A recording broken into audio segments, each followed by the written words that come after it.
So, Zootopia 2 came out, and the reviews were really good. Like, really, really good. The audience consensus on Rotten Tomatoes says, some say it may even surpass its spectacular predecessor.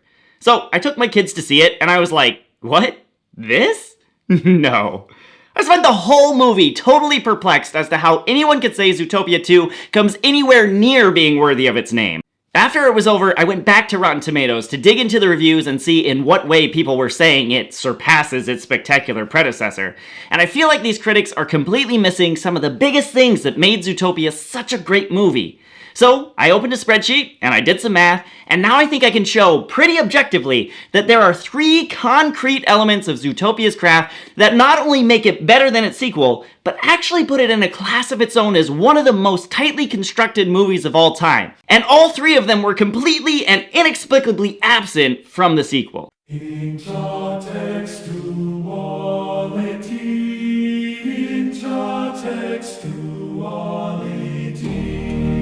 Let's start out by talking about intratextuality. A lot of positive reviews about the sequel called out how it referenced other movies, everything from Ratatouille to The Shining. When one piece of literature references another piece of literature, that's called intertextuality. Intertextuality is sort of a gimmick, but that doesn't mean I don't like it. One of my favorite lines in Zootopia is its subtle jab at Frozen. Some cartoon musical where you sing a little song and your insipid dreams magically come true. So let it go. Referencing other movies is fun, and Disney's always been great at this, but intertextuality doesn't make a film great. What makes a film great is intratextuality, which is when it references back to itself. In screenwriting, there's this idea of setups and payoffs. In a well-written script, an unassuming line or action in one scene sets up a payoff later on. One movie that's frequently cited as being really good at this is Back to the Future. Just in the opening sequence, before we even see any characters or hear them speak, we learn that some plutonium has been stolen by Libyan terrorists, that there's a dog named Einstein, that our protagonist rides a skateboard and plays the guitar, and, big reveal, that he's friends with the guy who has the plutonium. That's a lot of information packed into a short sequence that doesn't even show Marty's face. And this isn't like a gimmick that rewards rewatching the movie, it gives later scenes the freedom to be much leaner and more focused. Like when Doc Brown is showing Marty the time machine, he doesn't have to introduce his dog, for example. He can just put him into the car and send him into the future.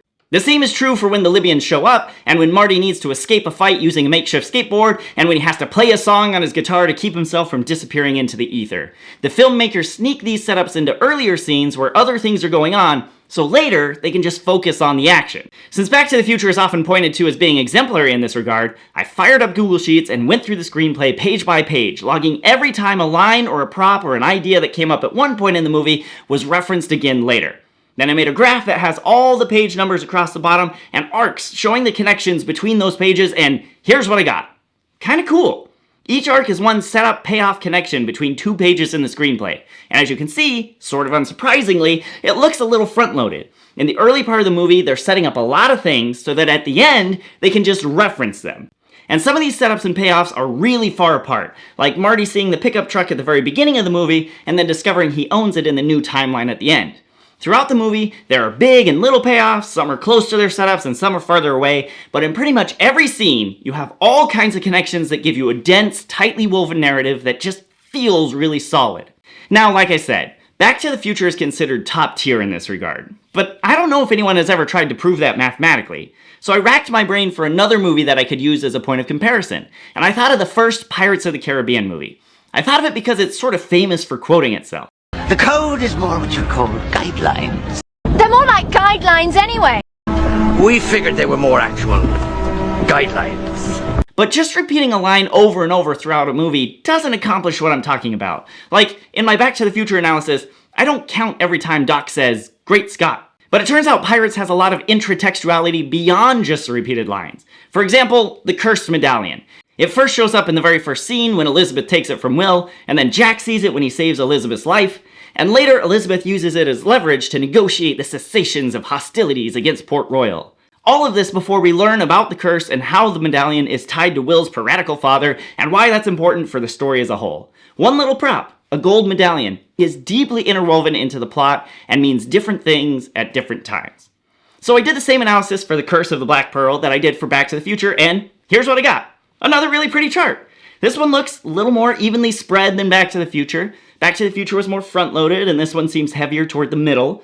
But how do we objectively compare these two? Is there a way beyond just eyeballing it? Well, let's do some math. If we think of these movies in terms of pages in a screenplay, we could look at how many total intratextual references there are and divide that by the number of pages to get a rough average references per page. This is handy because then, regardless of how long or short a movie is, we get a number that can be compared apples to apples with any other movie. For Back to the Future, we get an average of 1.74 references per page. Think about that for a minute. On every single page of its screenplay, Back to the Future has a reference to some other page, and more often than not, it has two. Now, this is an average. If we look again at the visual, we can see plenty of pages with no references and plenty with way more than one. But we're looking for an easy point of comparison, so Back to the Future gets a score of 1.74. If we do the same math for Pirates, we get a score of 2.06. That's more than 2 references per page. So according to math, The Curse of the Black Pearl is more interconnected, more intratextual than Back to the Future. Great, let's get back to Zootopia. The first time I watched Zootopia, I was left for days afterward marveling at it. My brain kept making new connections. I wrote a review of it on a blog I had at the time and said, I've only seen it once, so I can't say for sure, but I think pretty much everything that happens early on comes up again later. That's quite a claim. Everything comes up again later? Surely that's hyperbole. At the time, I probably thought it was. But now I've done the same analysis for Zootopia that I did for Back to the Future and Pirates, and here's what I got. Look at that! Look at it! It's incredible! One quick glance and you know it's way denser than either of the other two movies. But here's the math. Zootopia averages 2.95 references per page. Remember how impressed we were that Pirates average more than 2? Zootopia averages almost 3! That's crazy! Think about it for a minute. Back to the Future is the one that screenwriting textbooks hold up as a top-tier example of interconnectedness. And Zootopia is, well, it's not quite double, but it's more than 1.5 times. I have no way of knowing whether this is the most interconnected movie in Hollywood history, but I bet you'd be hard-pressed to find one that beats it by as much as it beats Back to the Future. Now, I'm not going to sit here and say this makes Zootopia the best movie of all time, or even that it makes it my favorite. The point is, if we want to point to one thing that makes Zootopia truly unique, something that makes it worthy of serious discussion as a quality film and deserving of the Oscar it won, this has gotta be it. Yes, it's got excellent world building and humor and characters and pacing and animation and all of that, and I don't want to downplay its social commentary because I think that's also truly remarkable, and I'll come back to it in a minute, but I feel like its structural interwovenness, its narrative complexity, its intratextuality achieves something at a level that, if it's ever been done before, certainly doesn't happen very often.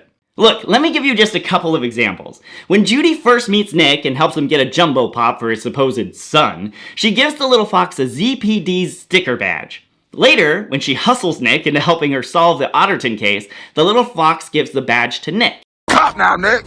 You gonna need one of these. Later still, Nick uses the badge as a means to poke fun of Judy by saying, I have a fake badge. I would never impede your pretend investigation. Which, by the way, such a clever line. Wow, love it. But then, after Nick and Judy find the missing animals, he flashes his badge at a couple police officers as though to say, look, I belong here, I'm part of this.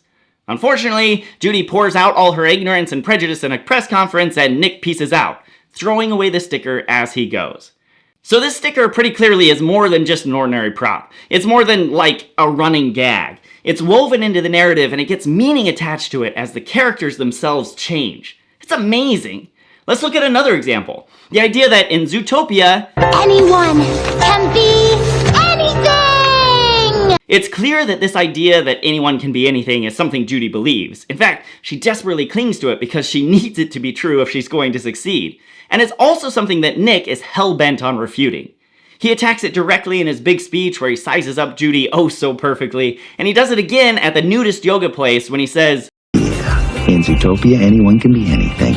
These guys, they be naked. And he does it again when they're at the DMV and Judy is complaining about how slow the sloths are. But this isn't just Nick teasing Judy. Later on, when he opens up about his childhood, he actually shares a very compelling reason not to believe that anyone can be anything. By the end of the movie, when Judy is giving her commencement speech, she embraces a more nuanced version of the statement, saying that real life is messy. Here again, the filmmakers use a recurring element to show how the characters are growing and changing.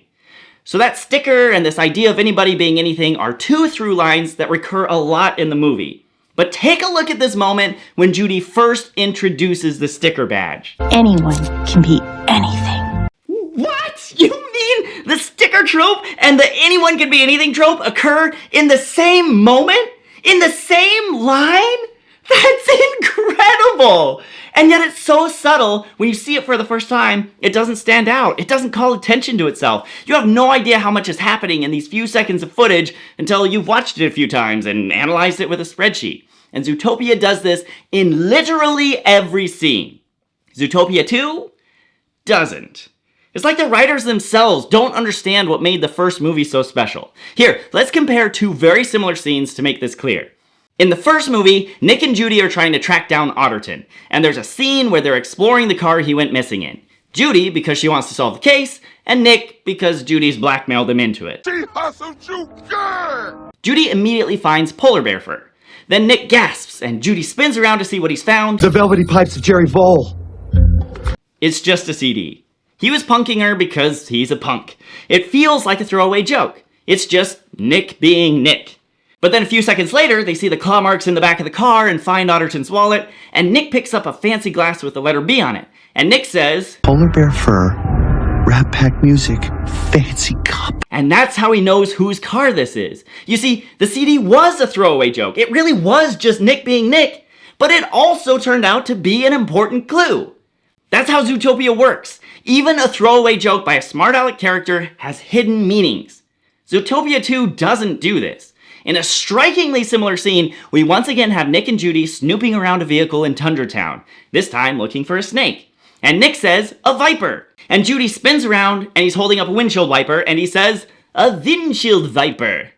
It's Nick being Nick. It's another throwaway joke, just like the one in the first movie, and it made my kids giggle. And then, that was the end of it. The windshield wiper never came up again or mattered at all. And think about it. Even if the Jerry Vole joke in the first movie hadn't had any hidden meaning, it at least would have taught us that there's Rat Pack music in Zootopia, and that CDs are considered old-fashioned there, just like they are here. Still uses CDs. The windshield viper joke in the sequel teaches us nothing about the world, and does nothing to help the plot move forward. It's like the writers were imitating the surface structure of Zootopia without any idea that there were any layers underneath. Let's take one last look at this graph I made.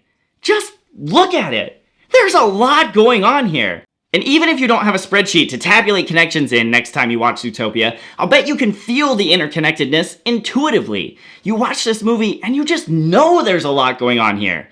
Chances are, someday when Zootopia 2 is available on demand and its screenplay has been uploaded to the internet, I'm not gonna bother analyzing it in this way because when I watched it in the theater with my kids, there were so many times I thought something was being set up and then it never paid off at all. There were loose ends everywhere. And that is such a crushing disappointment when you consider how flawlessly the first movie was constructed. In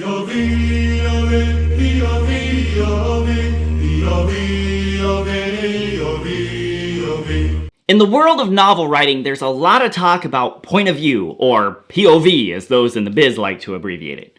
The idea is that when you're writing a novel, regardless of whether it's first person or third person, modern audiences apparently prefer having you be inside the head of one person at a time.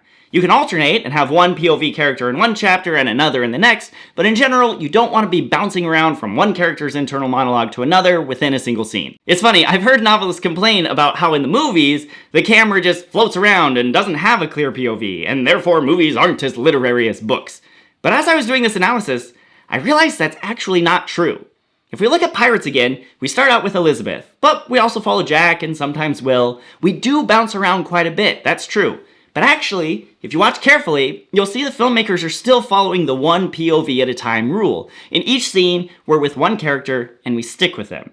It makes me wonder how often movies do this and I just don't pay close enough attention to notice. Where it gets really interesting though, is with Back to the Future. Back to the Future has a true POV character, Marty McFly. He's in literally every scene. We follow him wherever he goes. There aren't any scenes without him. We don't see other characters talking when he's not around. What he sees, we see, and that's it. As it turns out, this is also how Zootopia operates. Judy Hopps is our POV character, and we stick to her Like glue. There are a couple scenes that start without her, but she walks into the room within a few seconds, giving us the sense that she probably saw what was going on from a distance. This is a very tight POV for a film. We are completely inside Judy's head the whole time. This didn't stand out to me until I watched the sequel. There was one scene in particular where we see the Linksleys talking with the mayor, and Judy was in no way connected to the scene. For some reason, as I was sitting in the theater, that scene struck me hard as being completely out of place. I wondered where Judy was. It hadn't occurred to me until that moment how tightly Zootopia follows its hero. Zootopia 2 is different, giving us multiple peeks behind the curtain into the schemes of the movie's villains. I'm not saying that's bad, it happens in a lot of movies, but it's another way the structure of Zootopia 2 is fundamentally different from the structure of Zootopia. And the more I think about it, the more I realize, what a missed opportunity! Zootopia stuck like glue to Judy, so what if Zootopia 2 had done the same thing with Nick? The sequel gives us a small peek into his messy apartment, but if we had been inside his head the way we were inside Judy's head in the first movie, think of all the insights and the delicious reversals the sequel could have given us. So many things from the first movie could have been turned on their heads, and we could have gotten a better sense of what it feels like to be a cynical fox whose best friend is an endlessly optimistic bunny. Man, that's a movie I would have loved to see. A lot has been said about Zootopia's social themes, both in the original and in the sequel. And I think this is one area where a lot of people are arguing the sequel is stronger than the original. After I watched the sequel, as I was digging through its reviews, I saw a lot of mentions of specific 21st century issues. But I think the one that got people's blood pumping the most was billionaire politics. And look, I get it. We live in a time where the super wealthy are wealthier than ever, and they're exerting a lot of force in modern politics. But that's precisely what makes Zootopia 2's social themes so different from Zootopia's. They're too specific. To my mind, the one reason Zootopia's social themes are so noteworthy and interesting is because they're so ambiguous. I know a lot of people have tried to map aspects of Zootopian society to modern American society, but anytime you do that, you're going to run into trouble for one very simple reason. They are not the same.